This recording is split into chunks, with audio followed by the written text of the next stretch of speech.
Tenemos en principio los administradores de bases de datos, los DBAs, los famosos DBAs. Y los DBAs son los que tienen un servidor, un conjunto de servidores a su cargo, y los tipos se encargan de mantener todo eso funcionando. ¿Okay? Los tipos se encargan de ver los logs de acceso, de ver quién está accediendo a la base de datos y a qué datos en particular. Se encargan de ver cuánto tiempo están tardando las consultas en hacerse al sistema de gestión de base de datos y en ver cómo pueden optimizar esos tiempos, quizás, ¿okay? Obtener información al respecto. Se encargan de entonar el software, o sea, se encargan de decir, no, el buffer de acceso a disco aquí es muy pequeño, si lo hago más grande, potencialmente el acceso a los datos va a ser más rápido, ¿okay? Se encargan de eso. Y les digo, eso es toda una especialización, ¿bien? Realmente es toda una especialización, hay que dedicarse a eso, ¿okay? El otro actor son los diseñadores de base de datos, y bueno, este rol quizás ya se está mezclando mucho con la parte de diseño de software, la parte de ingeniería de software, etc., ¿no? Los modelos de datos en principio se generan de ahí, se generan de todo el proceso de diseño de software. Pero cuando uno está haciendo software y está diseñando la base de datos, lo que uno hace es identificar los datos que tienen que almacenarse en la base de datos y definir las estructuras apropiadas para que esos datos se almacenen.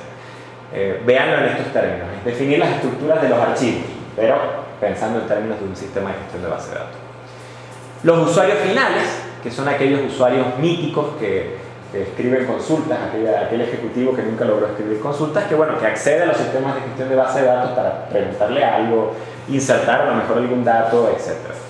Los programadores, que cuando están programando y quieren saber si sus datos son correctos, se insertaron, etc. Si hay un bug en lo que están programando, pues hacen consultas y hacen ese tipo de cosas, entonces son usuarios finales. Y un actor importante pues son los programas de aplicación, que son las aplicaciones que acceden programáticamente a los sistemas de gestión de base de datos. En el caso del foro, por ejemplo, el MyBD es un programa de aplicación. Ingeniería de software, en nuestro caso, va a escribir un programa de aplicación que accede a la base de datos por medio del código que ustedes hagan. Entonces, esos son en general los actores. Y un poquito la arquitectura. De nuevo, no voy a entrar quizás mucho en detalles al respecto, ¿no? Pero en general, fíjense que allí tenemos la memoria secundaria, ¿okay? Esto es redundando un poco sobre lo que ya hemos dicho. Tenemos el sistema de gestión de base de datos internos, así se le llama, ¿no? Que es el que accede, se encarga de lidiar con la memoria, el sistema manejador de archivos para llegar a la memoria secundaria. Y tenemos el sistema de gestión de base de datos externo, que es el que uno ve desde afuera. ¿Bien? Es el que uno, por ejemplo, cuando se conecta por la consola, uno se conecta a ese sistema de gestión de base de datos externo. O cuando el programa de aplicación, el foro, la aplicación de ingeniería de software está funcionando, se conecta a ese sistema de gestión de base de datos externo. ¿Ok? De nuevo,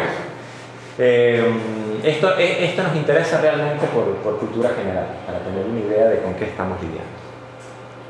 Esto también, yo no voy a entrar en detalles, acá es bastante bonito el diagrama, pero sírvales de resumen, que es una arquitectura estándar, entre comillas, una arquitectura de referencia, que se definió en el 75, tiene ya unos cuantos años, de cómo debería ser un sistema de gestión de base de datos y qué componentes debería tener. Eso se utiliza mucho en la industria de software, ¿no? Uno dice, bueno, se supone que un sistema de tal tipo debería tener esto y esto y esto y esto. ¿Okay?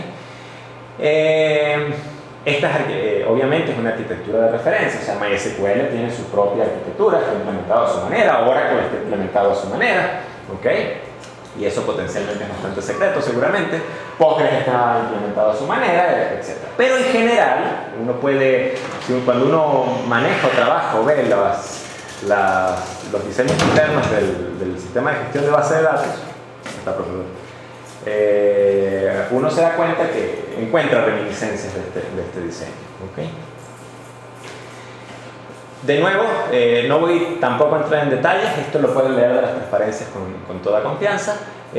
Aquí se muestra la evolución de los sistemas de gestión de base de datos a lo largo de los últimos, fíjense, 60, estamos hablando de 50 años, ¿no? de evolución. ¿Okay? Igualito acá. Y finalmente, un pequeño resumen de estos no son todos, ¿okay? de muchos sistemas, de unos cuantos sistemas de gestión de base de datos, tanto open source como comerciales.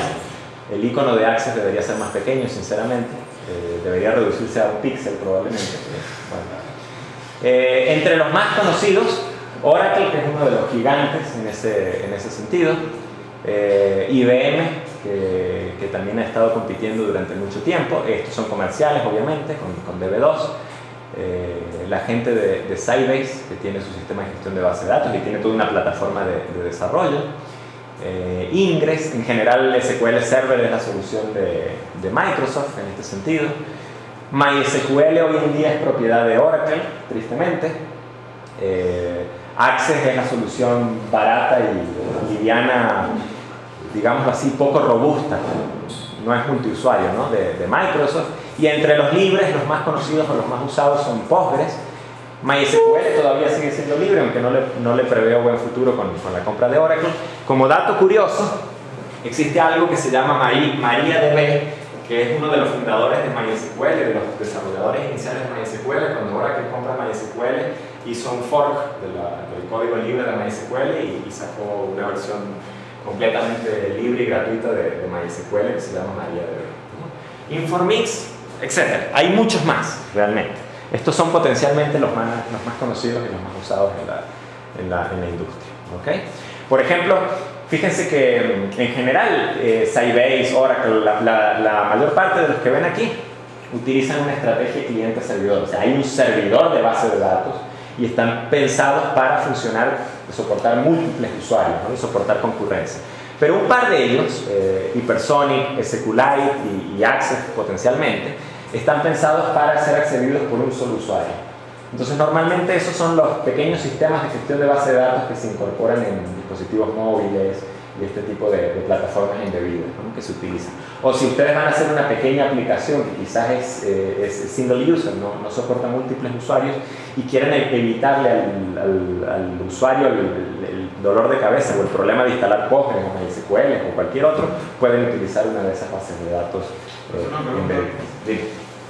Tengo un amigo que está estudiando de seguro informático, no recuerdo. Entonces, si me he dado cuenta, él no ha pasado por todo lo que hemos pasado nosotros aquí, tal vez programación 1, 2, 3, y no se ha encontrado tal vez con esos problemitas, ¿no?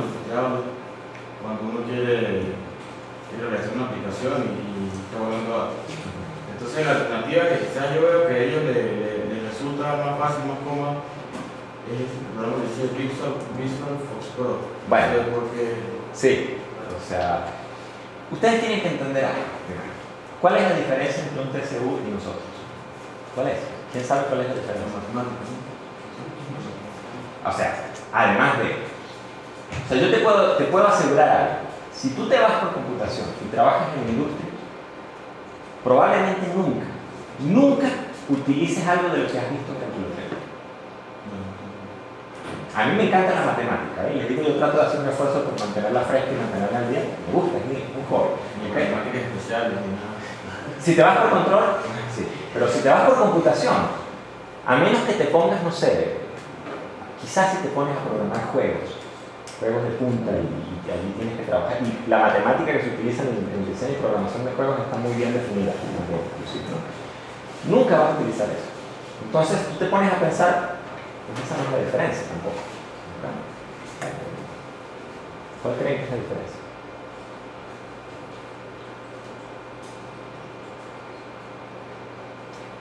El técnico no tiene que pensar en todo este problema. ¿Okay?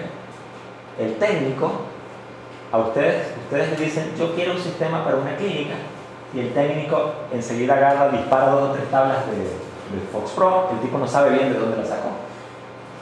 Probablemente al principio, cuando el tipo no tiene experiencia, estén mal diseñadas, muy probable. ¿Okay? Los técnicos ya con mucha experiencia empiezan a saber qué están haciendo, pero muy intuitivo realmente. Y bueno, echan un par de líneas de código y ya tienen la aplicación. Nosotros los ingenieros tenemos un enfoque más formal del problema. O sea, nosotros somos capaces de darnos cuenta que tenemos una situación de este tipo, o similar a esta, ojo, ¿no? Y decimos, caramba, aquí estamos repitiendo mucho código, aquí podemos armar una arquitectura que resuelva este problema y generamos un servicio, una capa adicional encima que, digamos así, se enfoca a solventar estos problemas y resuelve. El técnico no puede hacer eso, ¿sí? No tiene la formación para hacer eso. Entonces, bueno, buena parte de la matemática, ojo, que nos dan a nosotros en la carrera, no es que es inútil, ¿no? Lo que digo es que sirve para formar esa manera de pensar, una forma de pensar muy lógica, muy secuencial, muy matemática, muy que te permite hacer esto. Entonces, esa es quizás la diferencia. Claro, el técnico lo que va a hacer es agarrar y lanzar Visual Fox Pro y resolver el problema de la forma más rápida que puede y probablemente de la peor forma posible. No va a pensar a futuro, no va a pensar qué pasa si tengo múltiples usuarios, o qué pasa si ocurre esto y esto otro. Cuando hacemos ingeniería estamos pensando en eso, estamos resolviendo ese tipo de problemas. No sé si hay alguna otra pregunta. Entonces, ojo con un detalle. Nosotros en este curso nos vamos a concentrar en: tenemos un problema, ¿cómo lo resolvemos? Y cómo lo resolvemos bien. O sea, cómo hacemos un modelo de datos que satisfaga los requisitos de ese problema. Después de que tenemos ese modelo de datos, ¿cómo implementamos eso en el sistema de gestión de base de datos? ¿Y por qué estamos haciendo las cosas que estamos haciendo? Después de que implementemos eso, ¿okay? ¿Cómo consultamos la información a ese sistema de gestión de base de datos? Después de que hacemos eso, ¿qué arquitecturas ya de software podemos utilizar para acceder a los datos desde nuestros programas de aplicación? ¿Okay? ¿Y por qué son lo que son y por qué funcionan como funcionan? Allí, lamentablemente estamos introduciendo un poquito de conceptos y de ideas de arquitectura del software, es bastante interesante, de tecnologías que existen hoy en día para resolver ese problema en particular. Después, cómo manejamos la seguridad en los sistemas de gestión de base de datos. Y después, cómo manejamos algo que es muy importante, que son las transacciones y por qué necesitamos hacer manejo de transacciones. ¿Okay? Que no les pase lo que le pasaría a un técnico, que a lo mejor programaría una aplicación y empezaría a tener resultados inconsistentes y resulta que el tipo no sabe por qué. Y el resultado es porque, o sea, la razón es porque no está haciendo un adecuado manejo de transacciones, quizás. ¿Okay? Entonces, esa es un poco la visión. ¿Preguntas?